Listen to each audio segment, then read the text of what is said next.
Hi friends, ఈరోజు లైవ్లో ఏం జరిగిందో వీడియోలో తెలుసుకుందాం. మన శ్రీజ గారు అలా కళ్యాణ్ గారు మాట్లాడుతూ ఉంటారు. ఏం మాట్లాడుతుంటారు అంటే, నువ్వు తనుజతో ఎందుకు మాట్లాడడం బంద్ చేసావు, లాస్ట్ వీక్ ఎందుకు అలా ఉన్నావు, ఎందుకు నామినేట్ చేయాలనుకున్నావు అని అంటే, లేదు వాళ్ళు రాగానే వైల్డ్ కార్డ్స్ రాగానే తను మారిపోయింది, ఎలానో బిహేవ్ చేసింది, నాకు నచ్చలేదు, ఒక సెల్ఫిష్ లాగా బిహేవ్ చేసింది, నాకు నచ్చలేదు, అందుకే నామినేట్ చేయాలనుకున్నాను. అలా ఆ రోజు ఏదో గొడవ అయింది, అప్పుడు నన్ను రీతునేమో అన్నది, ఇంకా రీతుకు అడుగు అని అంటది. రీతు అప్పుడు వస్తుంది, అవును వాళ్ళ దేవన్ పవన్ ఇంకా రీతు గొడవ పడతారు. గొడవ పడంగానే వచ్చి మాట్లాడతారు. కళ్యాణ్ ఇంకా రీతు మాట్లాడుతుంటారు. ఏమై టాస్క్లో ఎందుకు నువ్వు నన్ను నమ్మొద్దని చెప్పావంట, ఎందుకు మాధురి గారు చెప్పారు నువ్వే చెప్పావని అంటే, నేను అలా చెప్పాను, నేను అందరినీ నమ్మొద్దని చెప్పాను కానీ నిన్నే నమ్మాలి అని ఏం చెప్పలేనంటే, నేను ఎవరన్నా అంటే నేను ఏం పట్టించుకునేదాన్ని కాదు, కానీ నువ్వు అలా అనేసరికి నాకు చాలా బాధ అయింది, నువ్వు అలా అంటావా అనుకోలేదు నేను అని మన రీతు కొంచెం దివ్యకి చెప్పాను, అందరినీ నమ్మొద్దనే చెప్పాను తనకు అని అంటాడు.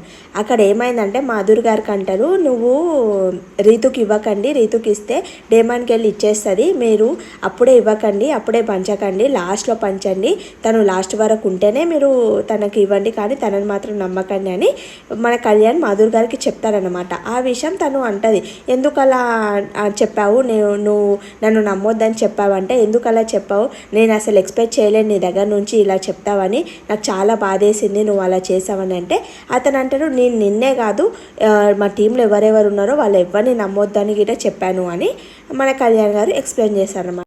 మాధురి గారు తనుజ గారు మాట్లాడుతుంటారు. ఏం మాట్లాడుతుంటే, తనుజ అంటారు, నన్ను అందరు టార్గెట్ చేశారు, అందరు వచ్చి నాకే నామినేట్ చేశారు, ఇమాన్యుయల్ గురించి అనమాట. ఇమాన్యుయల్ నాకు సేఫ్ గేమ్ అన్నాడు, ఇలా అన్నాడు, ఎందుకు ఇట్లా అంటున్నారు, నాకు ఎందుకు ఇలా టార్గెట్ చేస్తున్నారంటే, నువ్వు అక్కడ ఏమైందంటే, నువ్వు ఐషాతోటి అన్ని మాటలు నేను అన్నది, అంతమంది నేను టార్గెట్ చేసినప్పుడు నువ్వు ఐషాతోటి ఎందుకు ప్రేమగా ఉన్నావు, ఎందుకు అప్పుడే ఆమె కల్సలు చూపించావు కదా అని అంటే, నాకు అలా అనిపించింది, తను ఏమన్నా నేను పట్టించుకోలేను, తర్వాత వెళ్ళి నేను మాట్లాడేశాను, తర్వాత నాకు ఆమెతోటి ఉంటే మంచిగా అనిపించిందని మన తనుజ గారు అంటారు.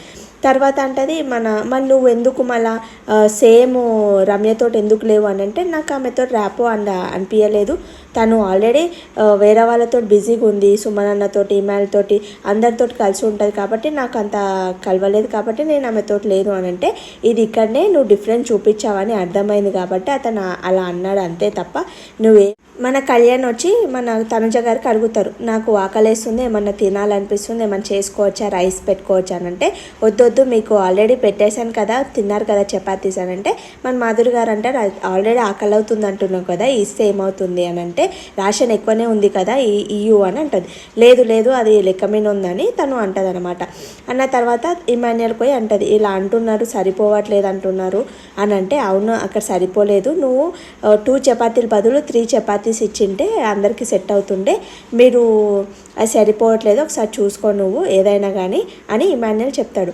తర్వాత మన రాము అంటాడు, అది నువ్వు మేనేజర్ కాబట్టి నువ్వు చెప్పినట్లు వాళ్ళు వినాలి, నువ్వు ఎందుకు అంత ఆలోచిస్తున్నావు, ఏం ఆలోచించకు, నువ్వు చేసేది కరెక్టే అని రాము చెప్తాడనమాట. బర్నీ గారు తనుజ గారు తింటుంటారు. తినేటప్పుడు మన తనుజ గారు అంటారు, బొమ్మల టాస్క్లో ఇమాన్యుయలే కదా నాన్న, నేను ఇక్కడే ఉంటాను, ఎవరు వెళ్ళినా పర్లేదు, నేను ఇక్కడే ఉంటాను అని అన్నాడు కదా, మొన్న అది దాని మీద నన్ను నామినేట్ చేశాడు, ఏమని నామినేట్ చేశాడంటే, నేను ఒక స్టాండ్ మీద నిలబడలేదంట, ఫస్ట్ ఇమాన్యుయల్ అన్నానంట, తర్వాత రాము అన్నానంట, తను హెడ్ ఇట్లా అన్నందుకే నేను ఇమాన్యుయల్ అని చెప్పాను, కానీ తను ఓకే అంటేనే నేను రాము అని చెప్పాను, కానీ అతనేమో లేదు నువ్వు ఒక స్టాండ్ మీద నిలబడలేవు అని నన్ను నామినేట్ చేశాడు అని అంటే, బర్నీ గారు సుమన్ అన్నకు అంటాడు, ఎక్కువ థింక్ చేస్తుంది కదా తను అని అంట.